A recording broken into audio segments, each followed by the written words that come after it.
पत्रकार थोड़ी हैं साहब, वो तो भाजपाई के दंगाई लोग हैं कि दो लोगों को बैठा देते हैं और कुर्सी उठा के भैया मारपीट शुरू हो जाती है। बताइए कि वहां पे डिबेट करवा रहे हो या उसे जंग का अखाड़ा बना रहे हो। जो गोदी मीडिया है मोदी जी के और अडानी जी की गोदी में खेल रही है और ये मोदी जी का चरण है। तो जितने भी पत्रकार है ना,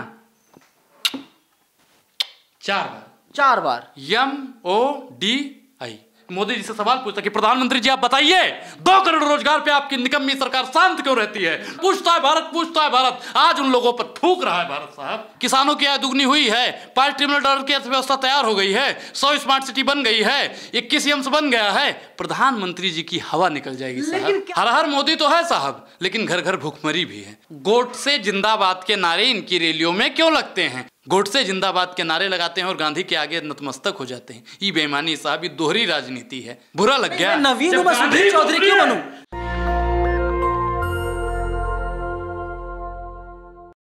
14 एंकरों की पहली लिस्ट तो जारी हो गई थी, लेकिन अब सवाल है जो दूसरी लिस्ट आने वाली है उसमें किन किन लोगों का नाम होगा, कौन से पत्रकार होंगे जिनका नाम दूसरी लिस्ट में शामिल होगा और इंडिया गठबंधन के नेता उन एंकरों के प्रोग्राम का बहिष्कार कर देंगे, बाइकआउट कर देंगे। मेरे साथ अनुराग ओझा हैं, परिचय के मोहताज नहीं है, आप लोग इन्हें जानते होंगे, देखते होंगे नेशनल दस्तक पर। अनुराग ओझा, कौन कौन से ऐसे पत्रकार, क्या लग रहा है आपको? सर देखिए, जो ये पत्रकार नहीं है, आप इनको दलाल बोलिए। पत्रकार का काम होता है सच्चाई दिखाना और गरीबों के हकों अधिकार में बात करना, और दलाल का काम होता है कि जो दलाल का सेंट है उसके इशारों पे काम करना। पत्रकार आप उन्हें नहीं कह सकते हैं, वो चरण चंबुक हैं प्रधानमंत्री जी के और अडानी जी के। जो गोदी मीडिया है मोदी जी के और अडानी जी की गोदी में खेल रही है, आप उनको पत्रकार कह रहे हैं। और हम तो कह रहे हैं कि तमामों ऐसे पत्रकारों का बहिष्कार करना चाहिए जो सिर्फ और सिर्फ हिंदू मुसलमान के लिए जाते हैं। आपने एक शब्द का प्रयोग किया, चरण चुंबक। ये होता क्या है, इसकी परिभाषा क्या है? चरण चुंबक मतलब ये मोदी जी हैं और ये मोदी जी का चरण है। तो जितने भी पत्रकार है ना, कितनी बार चूमना होता है इसे? 4 बार MODI मोदी। तो 4 बार जब तक चरण चुंबक नहीं बनोगे आप, तब तक आपकी पत्रकारिता पर धिक्कार है। अगर आप चरण चुंबक के श्रेणी में आते हैं तो हम आपका भी बहिष्कार करते हैं। लेकिन वो कोई एक्टर नहीं है, कोई लेखक नहीं है कि एक बार में मोदी जी मिल जाएंगे। बहुत दिन के बाद मोदी समय देते मिलने के लिए, तो चरण चूमने के लिए नहीं, महत्वपूर्ण मुद्दों पर बातचीत करने के लिए। मुद्दों पे वहां पे बात क्या होती है? प्रधानमंत्री जी आप पर्स रखते हैं, ये कोई मुद्दा नहीं है। अगर कोई पत्रकार होता, हमारे जैसे वहां पे पत्रकार बैठा होता, भले ही मोदी हमको चैनल से निकाल। पत्रकार थोड़ी ना है, आप तो ट्विस्ट हैं। मैं क्या कह रहा हूँ कि अगर मैं पत्रकार होता और मैं आपकी तरह दलाली नहीं कर, मैं सवाल ऐसे पकड़ता, माइक छोड़िए एक बार, मोदी जी से सवाल पूछता कि प्रधानमंत्री जी आप बताइए 2 करोड़ रोजगार पे आपकी निकम्मी सरकार शांत क्यों रहती है? प्रधानमंत्री जी आप बताइए महिला सशक्तिकरण का सबसे ज्यादा ढिंडोरा पीटने का अगर कोई काम करता है तो भारतीय जनता पार्टी करती है, आप लोग खामोश क्यों रहते हैं? और उमेश देवगन कहता है ना, पूछता है भारत। आज उन लोगों पर थूक रहा है भारत साहब, आप थूक रहा है ऐसे लोग। लेकिन वे लोग तो देश की बात करते हैं, देश के मुद्दे उठाते हैं। कौन सी बात कर दी? देश विरोधी गतिविधि करते हैं वो। देश में हिंदू मुसलमान करने का काम करते हैं, देश में अराजकता फैलाने का काम करते हैं, देश में नफरत बोने का काम करते हैं। वो पत्रकार थोड़ी हैं साहब, वो तो भाजपाई के दंगाई लोग हैं। जो डिबेट में सर आपने भी देखा होगा अमन चोपड़ा के कि 2 लोगों को बैठा देते हैं और कुर्सी उठा के भैया मारपीट शुरू हो जाती है। बताइए कि वहां पे डिबेट करवा रहे हो या उसे जंग का अखाड़ा बना रहे हो? सर अखाड़े में जाने का, मोहब्बत की दुकान जिन जिन ने खोली है ना, वो नफरत के बाजार में अब कदम नहीं रखेंगे मतलब नहीं रखेंगे। प्रोग्राम का नाम ही है आर पार, आर या पार, बीच का कुछ नहीं है। आर पार करोगे करते हैं अमीश देवगन रोज। नहीं, वो लोग, अमीश देवगन गुल्लू है, गुल्लू का काम होता है उल्लू बनाना। अरे आप ऐसे मत बोलिए, देश के बड़े पत्रकार, सम्मानित पत्रकार हैं सर। आप सम्मानित नहीं हो, आपने मोदी जी का लगता है चरण चुंबक नहीं किया है। मुझे मौका ही नहीं मिला, मैं क्या करूं? तो आप क्या करोगे? अगर प्रधानमंत्री जी आपके समक्ष आते तो आप क्या? सवाल पूछूंगा, जो अपना काम है मैं वो अपना धर्म निभाऊंगा, अपना काम करूंगा मैं अच्छे से। लेकिन आज के पत्रकार क्या कर रहे हैं ये जानना बहुत जरूरी है। आज के पत्रकार जो है ना, उस साहब की दलाली में बिजी हैं। स्मृति ईरानी से कोई सवाल पूछ रहा है आज, जेपी नड्डा से कोई सवाल पूछ रहा है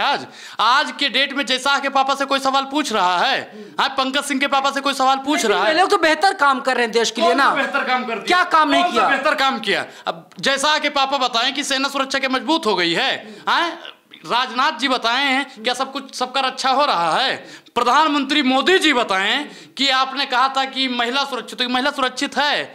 किसानों की आय दुगनी हुई है, 5 ट्रिलियन डॉलर की अर्थव्यवस्था तैयार हो गई है, 100 स्मार्ट सिटी बन गई है, 21 एम्स बन गया है। प्रधानमंत्री जी की हवा निकल जाएगी। लेकिन क्या आप चाहते हैं कि अमित शाह का जो बेटा जय शाह है वो जा करके एसएससी का फॉर्म भरे? देखिए चपरासी का फॉर्म कब आ रहा है?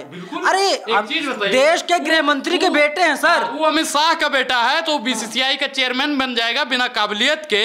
और अनुराग ओझा गरीब का बेटा है तो 10-20 बार एग्जाम देगा तब उसका कहीं डी ग्रुप में सिलेक्शन होगा। योगी आदित्यनाथ ने साफ कह दिया है उत्तर प्रदेश में योग्य अभ्यर्थी नहीं है कि उनको नौकरी दिया जाए। अच्छा, उत्तर प्रदेश से बिहार में लोग रोजगार के लिए जा रहे हैं और वहां पे कह रहे हैं कि बुलडोजर और मंदिर से रोजगार नहीं मिल रहा है। हम नहीं कहते कि तेजस्वी बाबू ने भी ट्वीट किया था कि उत्तर प्रदेश के लोग बिहार में रोजगार के लिए आ रहे हैं। योगी सरकार का यही वो है कि बहुत बड़का रोजगार दे रहे। कौन सा रोजगार दे रहे हैं आप बताइए? वहां पे सिर्फ और सिर्फ मंदिर मस्जिद पे लड़ाई की जा रही है। धर्म के नाम पे लोगों को लड़ाया जा रहा है, मजहब के नाम पे लोगों को लड़ाया जा रहा है। वास्तविक मुद्दों पे भारतीय जनता पार्टी राजनीति पर जिस दिन आएगी उसी दिन धाराशाही हो जाएगी। लोगों को शौचालय मिल रहा है, लोगों को घर मिल रहा है, क्या चाहिए? हर घर जल जो उनका मिशन है उसके जरिए लोगों घरों तक पानी पहुंच रहा है। देखिए प्रधानमंत्री जी का नारा था हर हर मोदी घर घर मोदी। अब हर हर मोदी तो है लेकिन हर घर घर बेरोजगारी भी है। हर हर मोदी तो है साहब लेकिन घर घर भूखमरी भी है। हर हर मोदी तो है साहब लेकिन हर घर कौन भूख से मर रहा है? आप अफवाह फैलाते हैं। और क्या? अरे मोदी जी राशन दे रहे हैं। राशन से क्या होगा? अगर मैं अफवाह फैला रहा हूं तो आप मेरे खिलाफ शिकायत दर्ज कर दीजिए। आपको तो अधिकार है ना साहब। यहाँ पे लोग भूखों मर रहे हैं। रोड पे निकले हो कभी? आप तो साहब आप लोग तो मोदी जी के समर्थक हो, मोदी जी के चरण चंबुक हो। आपके लिए तो यहाँ से अभी ऑफिस से जाओगे अपने रेड कॉर्पोरेट से आपको अपनी गाड़ी तक जाओगे, आप शीशा चढ़ाओगे और चले जाओगे। गरीबी जिस दिन देखोगे ना साहब, गरीबों का हाल जिस दिन देखोगे ना साहब, उस दिन आपके ऊपर से भारतीय जनता पार्टी के नशे का भूत उतर जाएगा। कमेंट कर रहे लोग, गालियां दे रहे हैं। अनुराग ओझा तुम सरकार के खिलाफ हो। मैं सरकार की नीतियों के खिलाफ हूँ। गाली सर देखिए, फूले को गाली पड़ी है, पेरियार को गाली पड़ी है, अंबेडकर को गाली पड़ी है, महात्मा गांधी को गाली पड़ी है, भगत सिंह को गाली पड़ी है। गाली से कुछ होता है क्या साहब? गाली तो देने वाले देंगे ही, लेकिन जो सत्य के राह पे चलने वाला है, हम सत्यराही हैं, सत्याग्रही नहीं हैं। और भारतीय जनता पार्टी सत्ता के लिए किसी भी हद तक जा सकती है। मोदी जी के एक सांसद हैं, नाम है साध्वी प्रज्ञा ठाकुर। वे उन्होंने एक चैनल को इंटरव्यू दिया। उन्होंने कहा कि जो गोडसे हैं वे देशभक्त थे और महात्मा गांधी देशभक्त नहीं थे। देखिए मैं फिर कहता हूं कि भारतीय जनता पार्टी गोडसेवादी पार्टी है और भारतीय जनता पार्टी के माननीय और सम्माननीय प्रधानमंत्री मोदी जी, भैया आप लोग अगर ट्विटर पे से जरूर डालिए और मोदी को टैग भी कीजिए। प्रधानमंत्री जी आप बताइए कि आपकी पार्टी किन 5 लोगों की विचारधारा से चलती है? महात्मा गांधी, सुभाष चंद्र बोस, सरदार वल्लभ भाई पटेल।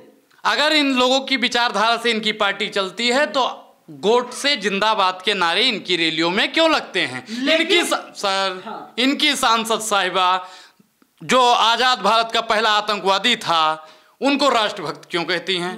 बताइए सर, बोल पाओगे आप लोग? भारतीय जनता पार्टी का कोई नेता नहीं बोल पाएगा इसको। उनके संस्कार में है और वो संस्कार अपना नहीं भूल सकती, साफ तौर पे कह दिया है। और नरेंद्र मोदी ने, सुन लीजिए, नरेंद्र मोदी ने इसी सांसद को कहा था कि मैं कभी मन से माफ नहीं कर पाऊंगा, लेकिन उन्होंने मोदी जी को भी चैलेंज कर दिया है। सर देखिए, प्रधानमंत्री और उनकी जो सांसद साहिबा हैं ये सब माफी वीर के वंशज हैं।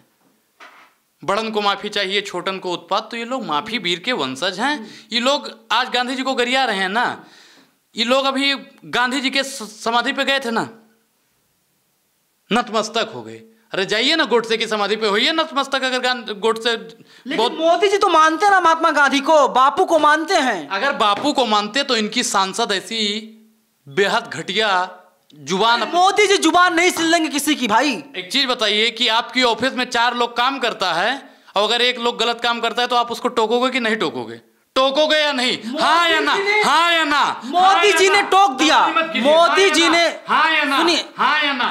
हाँ या ना में जवाब दीजिए। आप टोकोगे? बिल्कुल बिल्कुल। लेकिन मोदी जी ने, सुनिए सही मेरी, सुनिए भाई, आप अपने ही सुनाओगे, अपने बोलिए बोलिए। आप अपने ही सुनाना हो तो अपना ही सुना लीजिए। हम आपको मंच दे रहे हैं इसीलिए कि लोगों तक आपकी आवाज पहुंचे। इसीलिए तो मैं बोल रहा हूँ, आप हमसे ज्यादा तो आप ही बोल रहे हो। आप बीजेपी के प्रवक्ता हो, हमको मालूम है, और हमको तो लगता है कि सुधीर चौधरी वाला पद भी मिल जाएगा आपको। हम तो कहते हैं कि समेत पात्रा बना दिया जाएगा कुछ दिन में, लेकिन सर सुनने की भी धैर्य। तंज कसना ठीक नहीं है, तंज करना ठीक नहीं है। आप अपनी बात रखिए, हम आपको मंच दे रहे हैं। बुरा लग गया, बुरा लग गया। नवीन हूं, मैं सुधीर चौधरी क्यों बनूं? जब गांधी को इस देश में गरियाया जाता है, अंबेडकर को गरियाया जाता है, तो हमको भी बुरा लगता है साहब। तब हमको भी बुरा लगता है, तब हमारी भी भावना आहत होती है।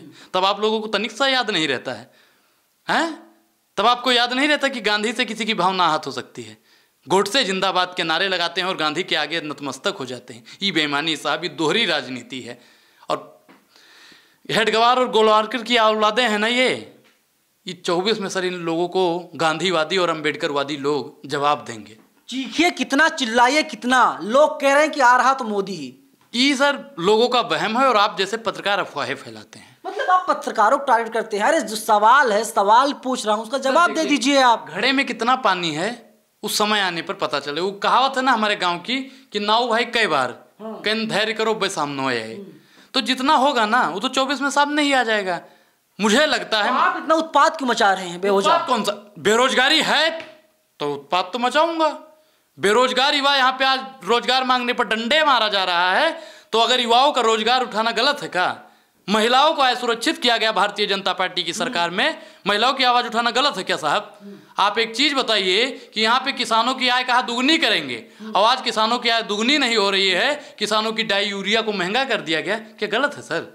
हाँ, यहाँ पे कोई कर्जा ले लेता है, उसका साहब चप्पल घिस जाता है, उसका कर्जा माफ नहीं होता है, और अडानी और अंबानी का करोड़ों रुपया कर्जा माफ कर दिया जाता है। हम अपने लिए साइकिल खरीदने जाते हैं, बाइक खरीदने के लिए जाते हैं, साहब एक कर्जा ले लेना तो सर वहाँ से आरसी कट के आने लगती है। हाँ, बैंक वाले पता नहीं कौन कौन सा चालान बना के भेज देते हैं, और प्रधानमंत्री जी अय्यासी करने के लिए करोड़ों रुपए का हेलीकॉप्टर। अरे भाई अय्यासी नहीं करते मोदी जी, देश को आगे ले जाने के लिए प्लान तैयार करते हैं। आप ही बोल लो और बोल लो।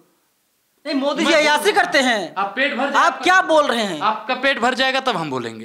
ये देख रहे हैं भैया, सवाल का जवाब नहीं होता। यही सवाल का जवाब है, सवाल का जवाब है, सवाल का जवाब है। सवाल करोगे तब जवाब मिलेगा। आप यहाँ पे प्रवक्ता बन के सवाल करोगे तो अनुराग ओझा यहाँ पे जवाब देने के लिए नहीं है। मोदी जी सुनिए, पत्रकार बन के सवाल करोगे तो हम आपको जवाब देंगे, अगर प्रवक्ता बन के सवाल जवाब करना है तो किसी प्रवक्ता। खुद गलत फहमी के आप शिकार हैं। आप जो है गलत फहमी शिकार हो चुके हैं। बाप आप पे आ गए, अभी तक तू तड़क पे थे, बाप आप पे आ गए, ढीले हो गए।